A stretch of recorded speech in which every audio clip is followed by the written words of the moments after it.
जीवनमा राम्रो समय हुँदा धेरै मानिसहरू साथमा देखिन्छन्।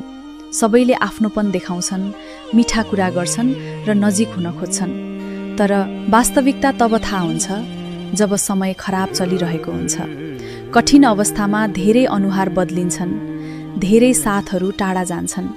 त्यही बेला जो बिना स्वार्थ तपाईको साथमा उभिन्छ, तपाईको दुःख बुझ्छ र परिस्थिति जस्तो भए पनि साथ छोड्दैन, वास्तवमा उही मानिस आफ्नो हुन्छ। किनकि साँचो सम्बन्ध सुखमा होइन, दुःखमा परीक्षा हुन्छ। र यो परीक्षामा जो उत्तीर्ण हुन्छ उसैलाई मात्र हृदयमा राख्न सिक्नुपर्छ। भिडभाड त बजारमा पनि हुन्छ, तर सङ्कट पर्दा आफ्नै छायाले पनि साथ छोडिदिन्छ। त्यसैले मानिस चिन्न हतार नगर्नुस्, समयलाई थोरै समय दिनुस्। जब भ्रमको पर्दा हट्छ तबको आफ्नो र को पराई भन्ने कुरा ऐना झैँ प्रष्ट हुन्छ।